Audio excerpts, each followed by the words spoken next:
Welcome to the No Sports Report, a production of iHeartRadio and Treefort Media.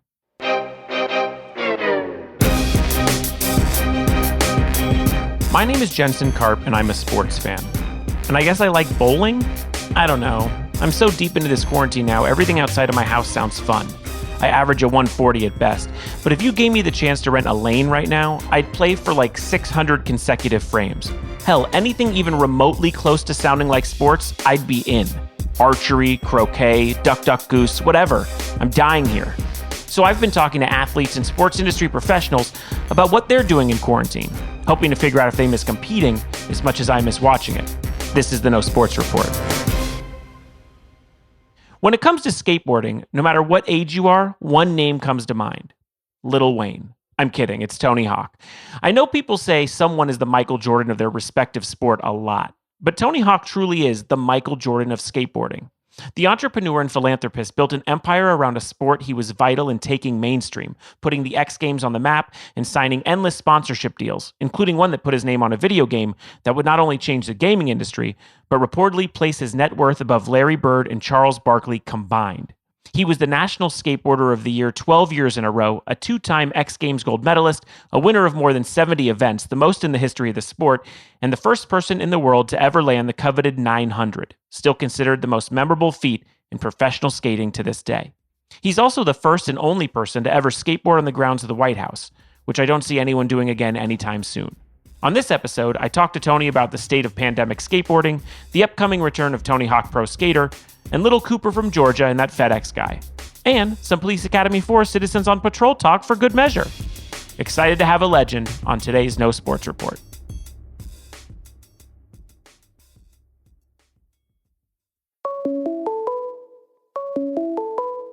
Call from Tony Hawk, Pro Skater. To accept, press 1. Tony, I wanted to ask first where you were quarantined and with who? I am in San Diego at home with most of my family. So my wife and then 3 of our boys, 2 who are home from college. And then my daughter is here half the time. And I'm either here at the home or I'm at my ramp, which is pretty close, just down the street. That is a lot of kids to have in. I feel like if they're back from college, you at one point were empty nesting, and now we were very close. Yeah, you are now a frat house. Kind of, yeah. They're getting a little more mobility, a little more freedom now to see friends, and suddenly it's like, wait a second, what just happened? Now we have summer camp. Yeah, it's so weird because I remember coming back for summers to my parents' house while I was in college, and you're like a grown-ass man getting to do whatever you want, and then you're back under the roof of your parents, and you're like, oh, you can't tell me what to do. Yeah, well, luckily we have enough room that they're relatively autonomous, and so sometimes, we get up in the morning, it's like, wait, what? How late were these guys up? What was going on here? Right. What are you guys doing to keep busy with everyone in the house?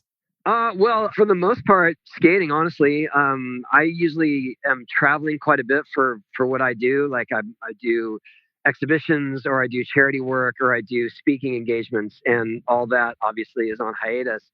So I've just been it's been fun because we've been able to spend time with the kids, and I've been able to skate a lot more frequently. And we try to do stuff together. Like we try to have at least dinner together and maybe watch a movie every couple days. But like I said, for the most part, these guys are autonomous and they're out surfing and hanging out. And we have to make an effort to bring everyone together in one place at one time. Yeah, I mean, considering you've been a professional skateboarder since you were 14 years old, this has to be the longest you've went without going to an event ever. Oh, for sure. This is the longest that I've been home straight since I can ever remember. Yeah. But it's been nice. Like it's funny. It feels busier because there's a lot of things that I do where I save up, say, emails or interview stuff for an airplane when there's no distractions. Mm-hmm. And I realized just recently that I don't have those sort of pauses to get on an airplane and do this stuff. And it feels a lot more frantic because of that. Sure. Yeah. I mean, we're on one big airplane ride. Kind of, but because we have our kids, we're trying to prioritize that. Sure. And to be present for them.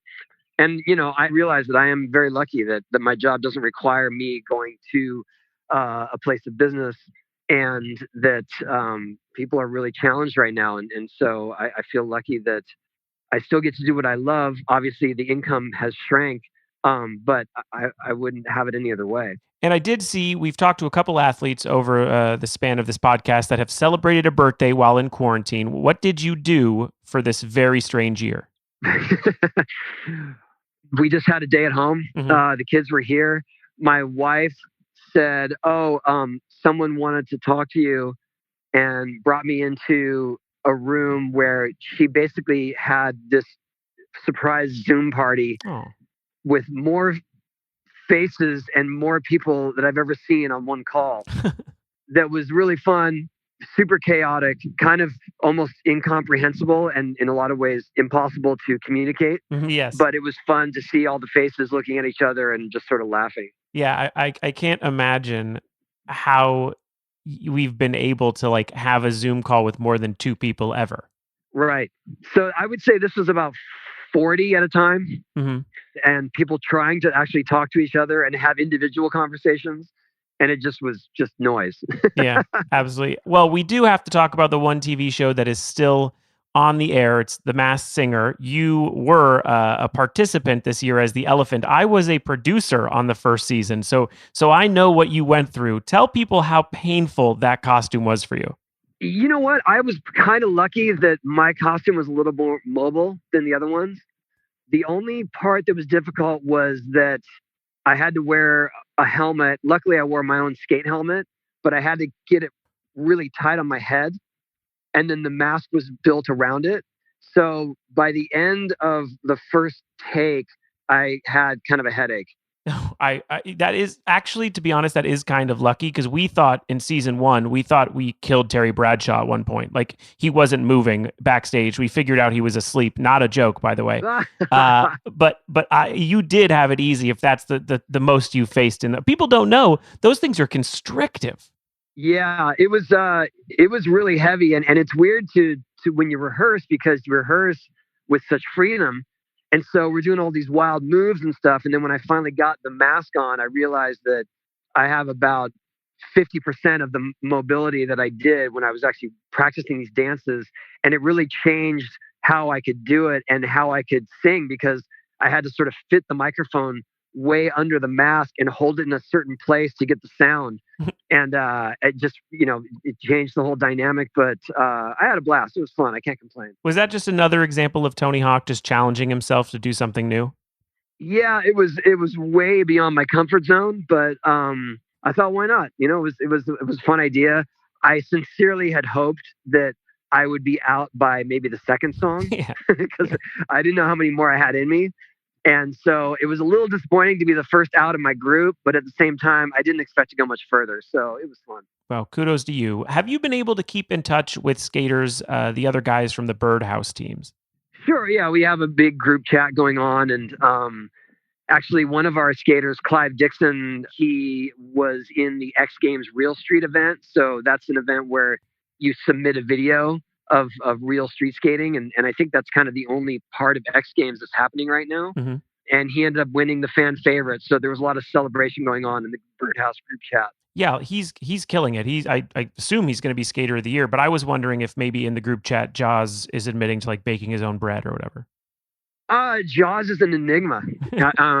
He's like always on some new projects. Right.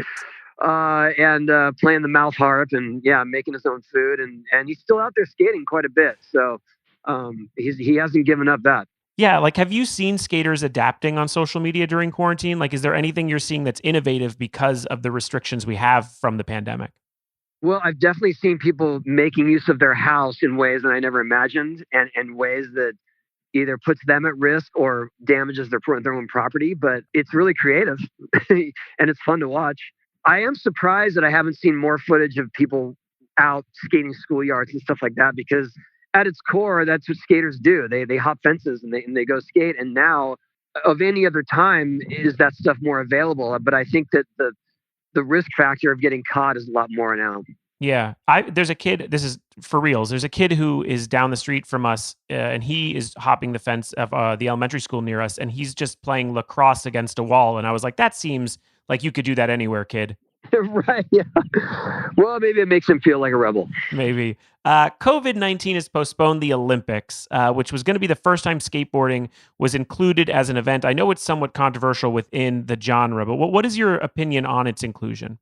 I think that it'll be good for the growth of skateboarding on an international level Mhm. in terms of countries finally embracing it and supporting it that maybe have tried to discourage it in the past. I mean, they're not going to reinvent the wheel. We've had skate competitions for the last 40 years, more. So it's not like suddenly they're molding it into something it's not, and it'll just get more exposure. So I don't see the harm in it. Yeah. I understand people's concern that somehow this is not the creed of skaters that like to do stuff off the beaten path, kind of against the grain. But at the same time, we've been having big international televised competitions for years now. Yeah. Will the team be like the USA Dream Team, or is it going to be just, are you guys going to look at it and be like, these guys aren't the top of US charts, you know? Oh no, I think the teams are going to be the best. Okay. I'm not in part of that process at all, but I think the U.S. team is going to be extremely solid. Some of the best skaters. Brazil is going to be a serious contender. Mhm. Australia.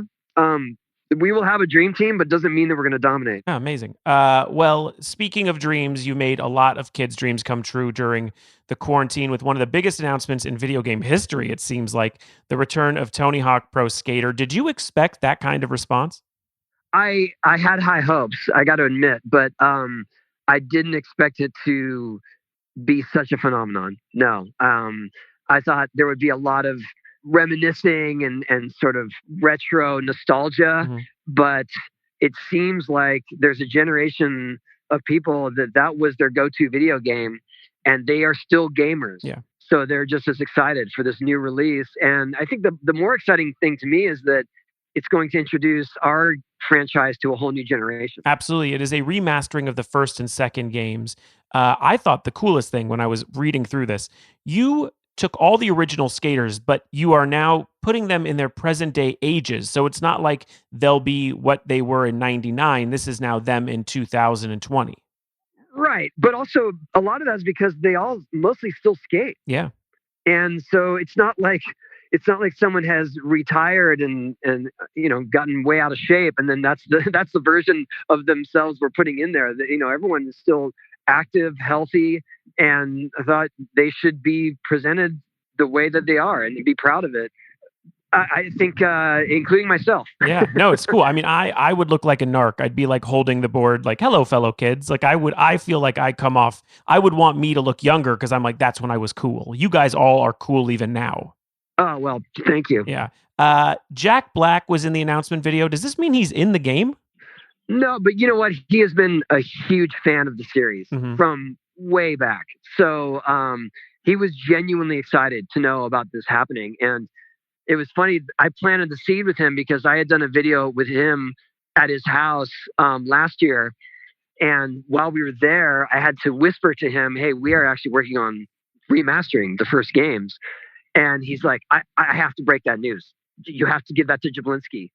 And so he was the first one to get the info on it. That's so funny. I mean, I've been noticing too, like the nostalgia for the game is very high, but I forgot how high everyone's nostalgia is for the soundtracks. Yeah, I mean, that definitely was a surprising element to our games in terms of the sort of impact it had. I mean, I was proud of the soundtrack because I felt like it represented the soundtrack of my youth Yeah. in terms of skating and punk music. And then that resonated with people who played it. And in a lot of ways, it shaped their taste. Some of them shaped their taste in music for their lives. And so they were very adamant about getting a lot of the original tracks in there. Yeah, I mean, I every time I hear Superman by Goldfinger, it's like my thumb gets a blister. Like I Right. only know it from the video games, and I know that's coming back, so I'm super excited. Yeah, I would say that's the most identifiable song. Yeah, for sure. When the game originally first came out, there were tricks possible with the joystick that hadn't been performed really in real life at all, and people thought were never possible. And then now skaters do them in real life. That still boggles my mind. The stuff that I see people come up with, especially with the combos, I mean, it is just THPS as far as I'm concerned. And when we were doing those combos and when we made those tricks available in the game, it was because we thought, oh, this is just fantasy. And now they do it.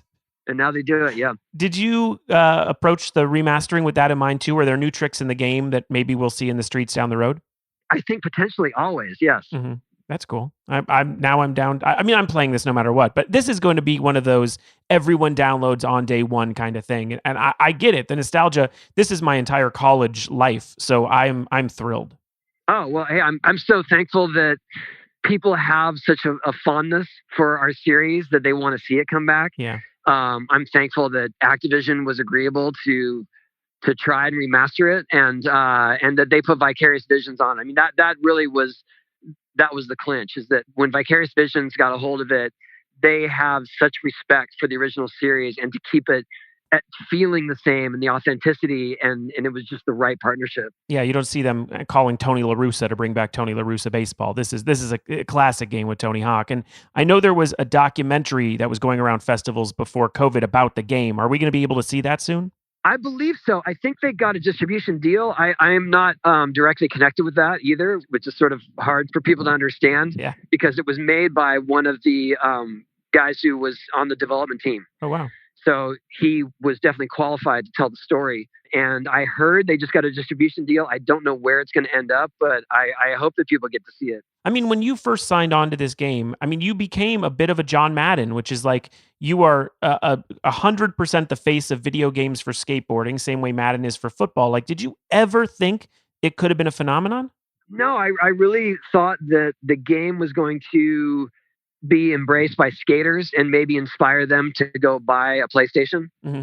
And because I thought we represented skating well. It had an authentic feel, tricks, soundtrack, skaters, locations, and skating was not that big at the time when we released it. It was on the way up, but it hadn't really hit the mainstream. And so I think it was just sort of the perfect storm. People were looking for something else. They found that this was fun to play, even if you don't skate. Yeah. And then skating was starting to take center stage, like with the X Games, and it just exploded from there. And the gameplay, man, the gameplay was just so easy. It was like a pick up and play kind of thing. Yeah, I mean that's what drew me to it in the first place. When I went to Activision the first time and played their sample, it was intuitive. I was immediately doing ollies and kickflips, and it was like, oh, this is how we should do it. After this, more with Tony Hawk. Right now, Feeding America is working tirelessly to ensure our most vulnerable populations, like students who are out of school, the elderly, individuals whose jobs are impacted, and low-income families, continue to have access to food and other needed resources during the COVID-19 pandemic. The Feeding America Food Bank Network is committed to serving communities and people facing hunger in America, and their greatest need is donations and support of local food banks. This podcast is committed to donating a portion of the proceeds from the show to Feeding America, and we hope that you can join us in this effort too. Find out how you can help at feedingamerica.org/COVID-19.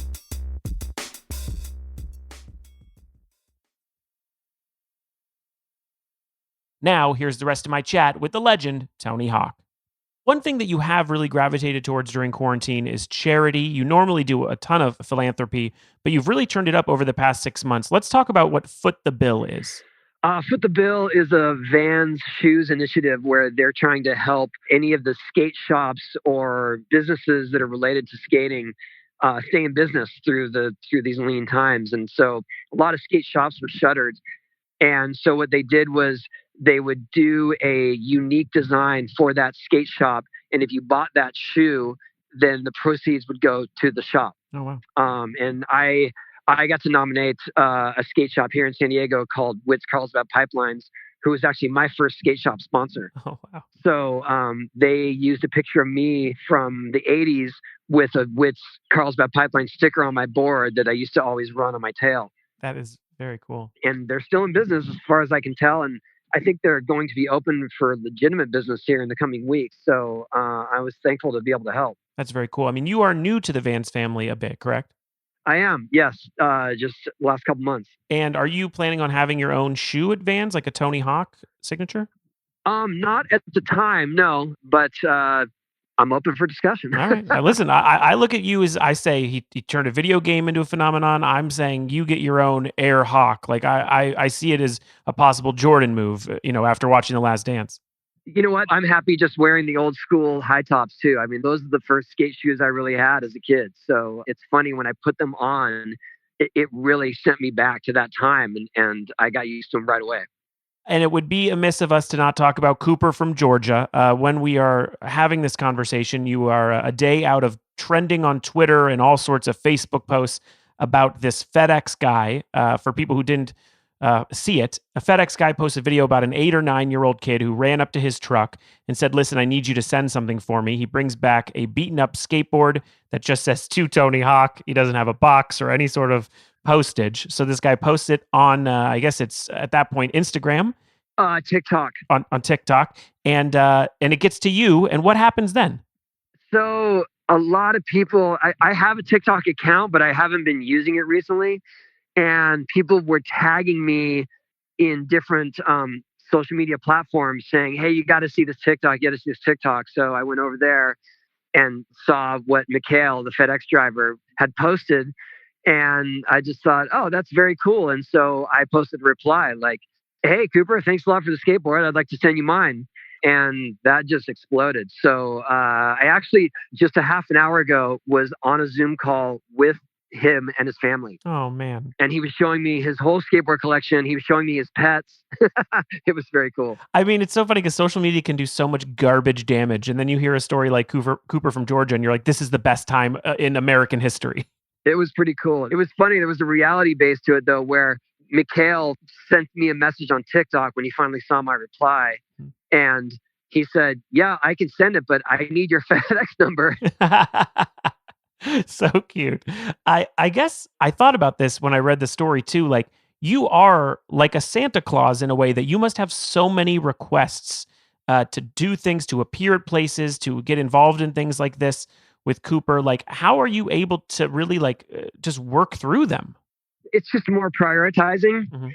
And I mean, that one obviously just seemed like a lot of fun. It wasn't some charity driven or any reach for publicity. It was just like, oh, people have been seeing this. The least I can do is reply Yeah. and offer something in return. But in terms of other charities, I just feel like whatever I think will have the most impact, that can do the most good. And most recently, I did the All In Challenge. And I think that my experience that I offered raised about $40,000 or $50,000 Oh my God. for people who are out of work. So I was really proud to do that, and whatever I can do that will resonate the best. What was your all in challenge? What was the experience? A personal skate lesson whenever we're allowed to all hang out again. Oh, I hope it's like a 75-year-old woman that won. Well, I made it very vague. I said, "Look, come out here with you and a guest. I can teach you how to skate, or you can just watch, or you can make suggestions. You can tell me to do a kickflip, and I'll do a kickflip." Oh, that person is 100% looking at you and telling you to do a 900.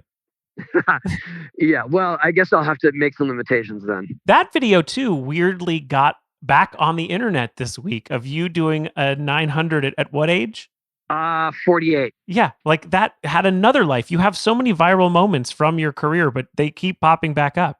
Yeah, I guess people don't realize that I'm a few years out from that, so they think that's very current. Yeah, well, let's let them think that. That's fine. Yeah, that's totally fine. We usually like to end each interview with something positive and then some dumb suggestions. So first, let's get into the positive. Is there something that you see during quarantine that we've adapted to that you hope lives on once we're back out into the wild and there's a vaccine and such? I think an appreciation for the quietness. And I know that it could get monotonous at times, but I feel like the idea that you can be in one place and be content is something that people were kind of forced to reckon with. And maybe they'll appreciate that more going forward, where, take some time out during the day. Just hang out talk to your family. Yeah. Hang out with your kids. Oh no, don't ask me to do that. All right, so some suggestion. You don't need any of these, but I'm going to give you some suggestions for things you could do in quarantine. You tell me what you think. First, this one, oh boy, the last few weeks have been quite painful for me in my wallet because I've delved into the world of buying vintage shirts on eBay. That's a good one. I'm always a little creeped out on sort of used clothes. It's never been my thing. Well, I don't wear them as soon as they get delivered. I do wash them. Yeah, I don't know. I mean, it depends on truly how cool they are. Okay, well, now you got me thinking people have murdered people in these shirts. I think it's because I grew up in a family that we lived modestly, and I had an older brother, and a lot of stuff was hand-me-downs, and that kind of gives you PTSD. Sure. I mean, I guess you're making me think that I'd never even thought of these are dead people shirts. Oh, no. Well, I'm not saying they're dead. Oh, no. Haunted shirts. Definitely hand-me-downs, though. They are that. Well, it's so minimal because it starts with me just thinking to myself, like, can I get a Big Johnson shirt in 2020? You know what I mean? And then I bought a TNC surf shirt for like $200. And I'm like, what am I doing? Okay, you know what? Okay, you got me there. TNC, HIC, yeah, that'd be pretty cool. All right, good. Okay. And I am on the search for a good condition Bugs Bunny and Taz with their clothes on backwards, with their arms folded. Oh, that's a good one. It's a good shirt. I ordered a shirt for my wife. It was a Bauhaus shirt from this very specific, sort of vintage place. And they sent me a Betty Boop shirt. Oh, all right. I'm not mad at that. So that was pretty cool. You must have a good t-shirt collection, no good vintage shirt over the years of skating. I do, but they're in those vacuum seal bags like you see on the infomercials. Yes, yeah. You have a storage war situation going on. I do, yes. All right. Secondly, it has been reported that during quarantine, this term was searched 471% more, which is tons. And it's not Andrew Cuomo shirtless. It's a food one. This is the exact term, and I swear, homemade noodle recipes. I can honestly say that I would never search for that in quarantine or out of quarantine, or even if I was on Iron Chef. Right. It seems out of my league, but people are doing it to make their own noodles. Obviously, they've been really into making their own bread, so this is just even more carbs. The LA Times wrote about it a few days ago and said it's only 2 ingredients, which is something also I just don't even think I knew. Flour and eggs and some patience, obviously, all technically made by hand. So I guess you could maybe commit some time and open like an Italian hawk restaurant, maybe. I don't know. My homemade noodles are top ramen, 2 minutes. I'm with you, sir. I'm a top ramen fanatic. All right. Lastly, the entire world, including myself, is so excited for the return of Tony Hawk's Pro Skater, obviously remastered, reworked for 2020 standards and technologies. And my idea involves bringing another one of your masterpieces back and suiting it up for its return. I want to see the 2020 remaking and remastering of Police Academy 4 Citizens on Patrol. Well, you know what? I was only a stunt double in that movie. Mm-hmm.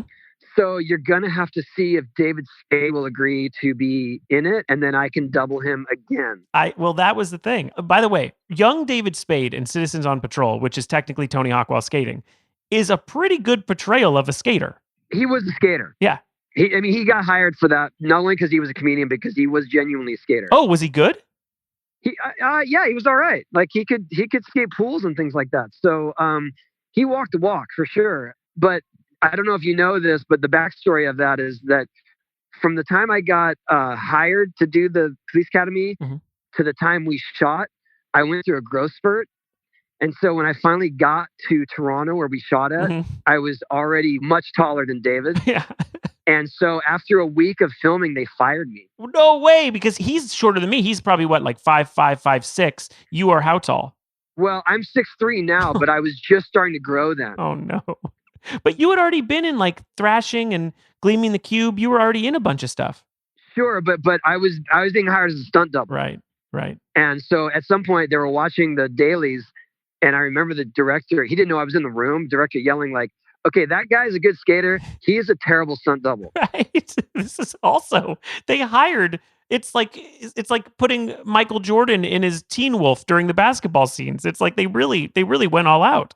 They did, but they ended up hiring Chris Miller, who was a prominent skater then, and looked a lot more like David to replace me. But the funny thing is if you watch the movie, Chris is regular-footed. I'm goofy-footed. So David's stance changes sometimes in shots. That's really funny. Who knew? Citizens on Patrol, I'm now going to have to watch for continuity. Yeah, those are your Easter eggs. Well, I'm so happy I got to speak to you, Tony, and all the great work you're doing, and stay safe and healthy, and excited to get you back out to those skate events. Thank you very much. My pleasure.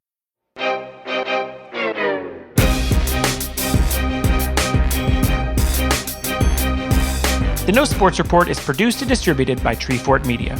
The show is executive produced by Kelly Garner, Lisa Ammerman, Matthew Kugler, and me, Jensen Karp. Tom Monahan is our senior audio engineer and sound supervisor, with production and editing by Jasper Leak. Additional production help from Tim Schauer, June Rosen, and Haley Mandelberg. Our theme music is composed by Spilkus. If you've enjoyed what you've heard, please subscribe, rate us, and review us on the iHeartRadio app, Apple Podcasts, or wherever you listen to podcasts. And please visit feedingamerica.org. If you're able to make a donation, any amount makes a difference, and you can learn more about other ways you can help on their website.